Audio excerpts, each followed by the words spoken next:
Let me tell you about a man I'll call David. David had been with his partner for 6 years. 6 years of inside jokes, shared holidays, quiet mornings with coffee, and a future they'd mapped out together. Then something changed. He couldn't say exactly when, but he noticed she stopped asking about his day. Not dramatically, just less.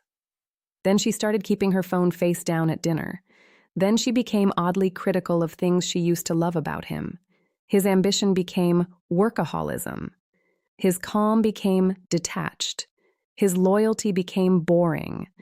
David spent months trying harder. More dates, more gifts, more conversations where he did all the listening and she did all the sighing. And then he found out the truth. She had already checked out emotionally months before. The physical affair came later, but the decision to leave him emotionally? That had happened quietly, privately, while he was still pouring his whole heart into saving something she had already started walking away from. David's story is not rare. It's not even unusual. It's the story I've heard from hundreds of men, and some women too. And every single time, the question is the same. What did I miss? Today, I'm going to answer that question. Don't miss the insights that could transform your life. If you found this valuable, hit the like button, share it with someone who needs to hear it, and subscribe for more powerful content. Turn on notifications so you never miss an update. Your journey to growth, wisdom, and success starts today. Take action now. Not with blame, not with anger, but with something far more useful. The actual psychology of how a woman's mind moves from commitment to withdrawal to betrayal. Because once you understand the 4 signs she always leaves behind, you will never be blindsided again. Sign 1. The quiet disappearance of warmth. Let's start with something most people get wrong. They think cheating begins with a fight, or a dry spell, or a specific moment of temptation. But research into infidelity, particularly female infidelity, tells a different story. In study after study, women report that the emotional leaving happened first, sometimes months before anything physical. So what does that look like in real life? It looks like warmth disappearing. Not all at once. Not with a door slam or a confession, but in tiny, almost invisible ways. The goodnight kiss that becomes a peck instead of a pause. The text messages that go from paragraphs to single words. The way she used to reach for your hand in the car, and now she doesn't notice when you reach for hers. Here's the psychology underneath that behavior. A woman's emotional energy is not infinite. When she begins investing it elsewhere, even internally, even in a fantasy or a crush she hasn't acted on, the relationship she's still physically present in gets the leftovers. Not because she's cruel, because her attention has already started drifting. And here's the part that haunts men the most. You will feel this before you can prove it. Your gut will register the change before your brain finds the evidence. You'll think, she seems distant. And then you'll talk yourself out of it. She's just tired. Work is stressful. I'm being paranoid. But you're not being paranoid. You're being perceptive. And the distance you're feeling, that's not a phase. That's the first sign. What makes this sign so painful to look back on is the clarity of hindsight. Once you know what was really happening, you can trace it back to a specific week, sometimes a specific conversation, where the warmth in her eyes changed, where her laughter became polite instead of real, where the connection you once took for granted suddenly felt like something you had to fight for. The withdrawal is not random.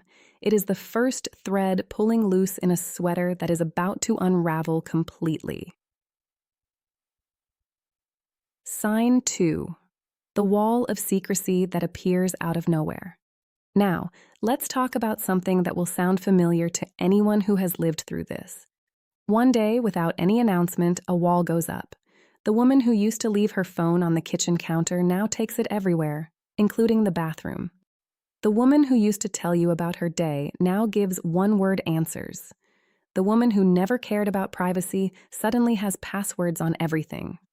And if you ask a simple question, Who were you just talking to? You get defensiveness instead of an answer. Why are you asking? Don't you trust me? Here's what's actually happening inside her mind at this stage. Something new has entered her emotional world. Maybe it's a coworker. Maybe it's an ex who reached out. Maybe it's someone she met online who makes her feel seen in a way she hasn't felt in years. Whatever it is, she knows, on some level, that it doesn't belong in the same space as you. So her mind does what human minds always do when they're holding something they want to protect. It builds a wall, but here's what most men misunderstand about this wall. It's not just about hiding an affair, it's about hiding a version of herself she's not ready to admit exists. The version that is capable of secrecy, the version that is hungry for validation outside her relationship, the version that is already halfway out the door emotionally. And here's the truth that will save you months of agony. When the wall goes up, the trust is already broken. Not because you caught her doing something, but because she has already started treating you like an outsider in your own relationship. You don't need a confession to know this. You just need to pay attention to how she behaves when there's nothing to hide. People with nothing to hide don't hide their phones. They don't get defensive over simple questions. They don't build walls where there used to be open doors. The secrecy is not the beginning of the problem. The secrecy is the symptom of a problem that started weeks or months ago, in the quiet withdrawal you already noticed but didn't name. Checker sign 3.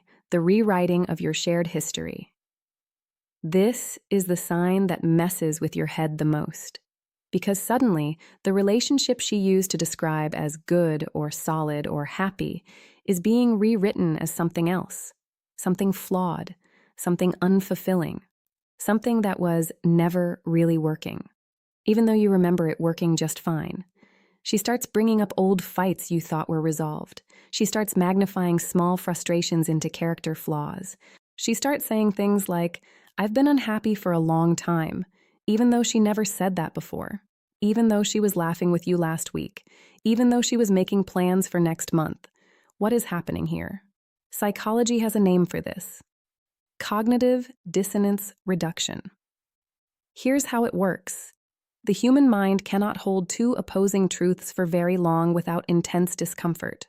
On one hand, she knows she is a good person who loves her partner. On the other hand, she is emotionally investing in someone else. Those two realities clash. So the mind solves the clash by changing one of the realities. It tells her, "You're not a bad person. The relationship was already broken. You didn't destroy something healthy. You just finally acknowledged something that was already dying." And suddenly, the criticism starts. She becomes sharp, nitpicky, dismissive of things you do that used to be fine. She talks to you like you're a disappointment she's been tolerating. This is devastating for a man who loves her because he starts trying to fix things that aren't actually broken. He changes his behavior. He walks on eggshells. He apologizes for things he didn't do wrong. He thinks, "If I can just be better, she'll love me again." But here's the brutal truth. The criticism is not about you. It was never about you. It is about her need to justify a decision her heart has already made. She needs you to be the villain of this story so she can be the victim. And the more you try to prove you're not the villain, the more she will move the goalposts. The man who understands this stops playing the game. He stops trying to earn approval that was never really his to lose. He sees the criticism for what it is, a psychological mechanism, not a fair assessment. And he stops shrinking. Therefore, sign 4, you become an obligation instead of a priority. By the time you reach this sign, something has fundamentally shifted inside her. Her primary emotional investment is no longer in you. It might be in someone specific. It might be in a fantasy. It might be in the idea of being single again. But it is not in the relationship you're still showing up for. And you feel this shift not in one dramatic moment, but in 1,000 small ones. She used to light up when you walked into the room. Now she doesn't look up from her phone. She used to make plans with you. Now she makes plans around you, or without you. She used to talk about your future together. Now she talks about figuring things out or needing space or not being sure what she wants. You have become secondary in your own relationship, and there is no pain quite like that one, because you can't prove it. You can't point to a single unforgivable act. You just feel yourself becoming smaller and smaller in her world, while she becomes bigger and bigger in yours. Here's what I need you to hear, and I want you to really let this land. The moment you become secondary is not the moment to try harder. It is the moment to get honest. Honest about what you're seeing, honest about how you feel, honest about whether you want to keep pouring your love into someone who has already quietly poured theirs somewhere else. Because love is not supposed to feel like an audition. It is not supposed to feel like you're always one mistake away from being discarded. It is not supposed to feel like you're holding on to something with both hands while the other person has already let go. You deserve to be someone's first choice, not their backup plan, not their safety net, not the person they tolerate while they figure out what they really want. You deserve to be chosen, fully, freely, without secrecy, without walls, without rewritten histories, without the slow death of becoming secondary. Closing. What you do with these signs. I want to be clear about something. Understanding these 4 signs does not mean you should become paranoid. It does not mean you should accuse every partner of cheating. It does not mean you should live in fear. What it means is this. You now have a map. You know that emotional withdrawal is not random. It is the first thread. You know that secrecy is not innocent. It is a wall being built. You know that relentless criticism is not a fair verdict. It is a justification mechanism. You know that becoming secondary is not your imagination. It is the final evidence. And with that map, you can make different choices. You can stop explaining away the signs. You can stop begging for warmth from someone who has already turned her emotional energy elsewhere. You can stop shrinking yourself to fit into a relationship that has already stopped holding space for you. Instead, you can stand up. You can trust your gut.